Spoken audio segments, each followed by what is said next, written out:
Всъщност мисля, че изглежда доста добре. Добре, слагаме му цвета и мисля, че вече може да започнем с първото официално ново видео в моят канал. Здравейте на всички, казвам се Симеон Пенев, на 21 години от град София и обичам да снимам. Това сега се предполага да бъде като интро. Така, всъщност, сега трябва да говоря някакви неща. A few moments later. Може би какво ще очаквате в този канал? Добре, окей, нека така.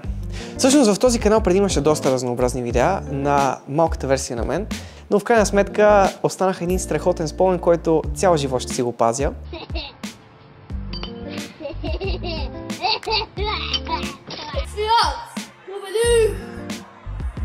Аз съм смъртта! Здравейте, приятели, аз съм Симо и съжалявам, че отново време не съм качил видеоклип, но днес съм с един специален видеоклип, където ще отворим клавиатура. Ето, отваряме, вие виждате първи. По време на 2 години аз събирах доста усиленост да се здобия с цялата тази налична техника, която е в момента около мен. Става въпрос за микрофони, за тази светлина горе в дясно, която в момента ме осветява целия, и за ето този малък амаран, който е светлинно панелче и ме осветява допълнително. На екшен камерата actually изглежда много светло в светлината. Всъщност какво ми предвид под светлина и какво ми представлява целият сет в момента? Намираме се в апартамент, който е в ремонт и позволява с достатъчно просторното си място да експериментираме и да пробваме да заснеме някое друго видео с цялата налична техника, която имам. И нека да минем през нея, за да покажа всъщност с какво разполагаме. Като се скрием веднага за светлината, най-вероятно цялата картина става шумна в момента, но снимаме с Nanlite FS300B, която е супер мощна светлина и може да видите в момента, като я изключа, само секунда, колко тъмно става. И отделно имаме ето този амаран, който е светлинно панелче, което допълнително осветява моето лице, тъй като както някои от вас знаят, а други не знаят, в момента се опитвам да пресъздаде една от най-известните фотографски и не само фотографски, намира се и в картината форми за изкуство. Това е 45 градусовия ъгъл, където светлината пада отгоре и създава тук един лек триъгълник, който в момента почти не си личи, защото се запълва от втората светлина. Камерата, която стои ето тук пред мен, а това е зеления екран, ме снима седнал на ето този стол, като микрофоните, с които снимаме, са ето тези Rode микрофони. Те са абсолютно страхотни, за мен варят страхотен, уникален, супер кристален и чист звук. И всичко проверявам в момента на лаптопа, как се вижда, защото е важно да видим все пак, преди да почнем да снимаме или да правим каквото и да е. Работим второ пробно видео.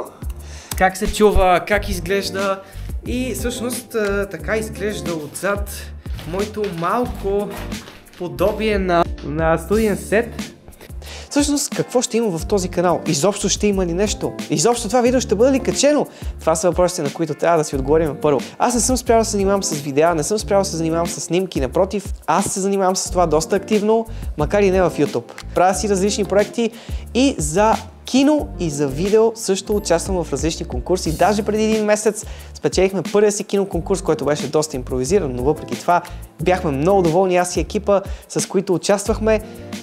Всъщност, кои сме аз и екипа, с които участвахме, имам още един канал и той се нарича Витоша Productions. Някои от вас сигурно са го виждали, някои от вас сигурно са попадали на видео от него и всъщност някои от видеята, които правихме там, идеята бих я запазил и бих я оставил и за тук. Защото какво ще има в този канал? Не трябва да забравяме, хора, че YouTube е място, в което на първо място ние имаме свободата на избор, имаме свободата да качваме това, което искаме и да се развиваме по начина, по който ние искаме, а правилните хора сами ще дойдат. Познавам един от най-уникалните хора в България, бих казал, който прави уникални ефекти. Даже последния проект, който правихме заедно с него, беше Кървава луна, където направихме ето тези неща, които сега ще видите.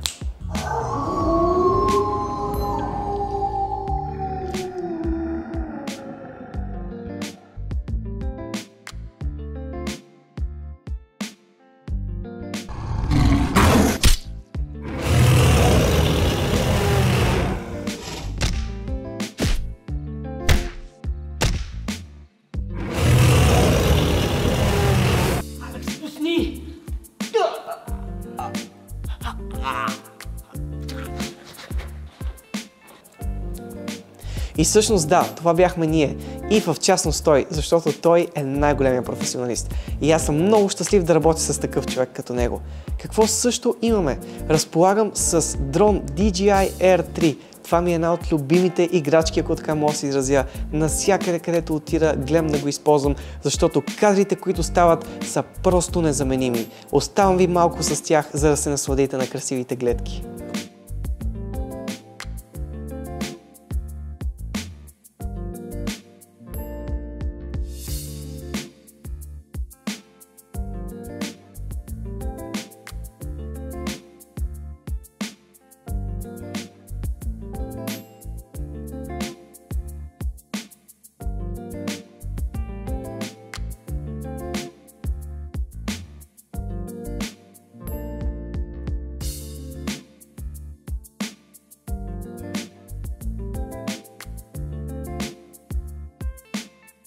Това беше последната придобивка преди да си купя светлината, която ми трябваше, за да изпълня пълния комплект. Това е DJI Action 4. Всъщност аз съм доста голям фен на DJI, защото продуктите, които правят, са на страхотно качество и това, което предлагат за цената си, наистина си заслужава.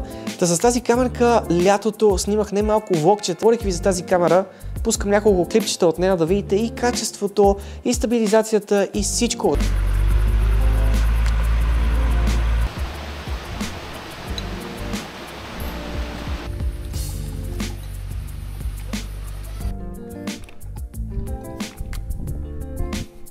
Камерата, с която снимам, е Sony A6400.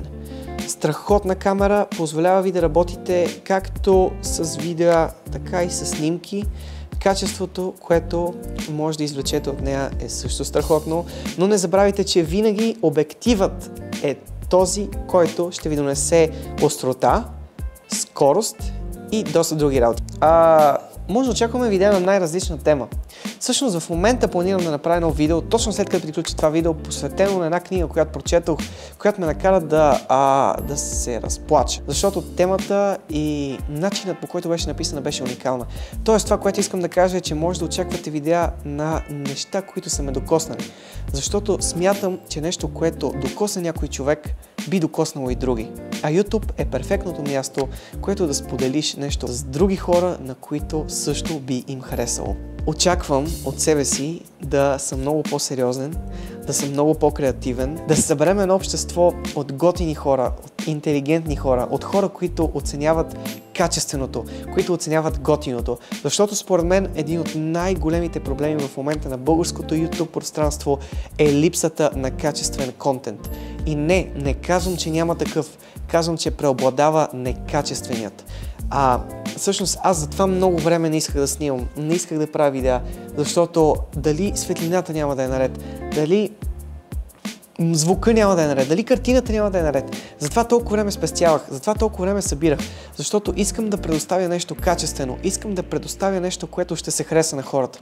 Като разбира се, това не зависи само от това с какво снимам, това зависи от самия мен, зависи от това как аз си правя видеята, дали на вас са ми интересни и дали Аджеба ще постигна нещо с тези видеа. И всъщност бих се допитал и до вас, до хората, които гледат. Какво вие искате да гледат? От какво се нуждае българския YouTube? Какво е това, което го няма? Какво е това, което вие като гледащи искате да видите? Защото аз имам някои идеи, аз имам някои виждания, но най-добре е винаги да се допиташ до този, който гледа. Чао и до нови срещи!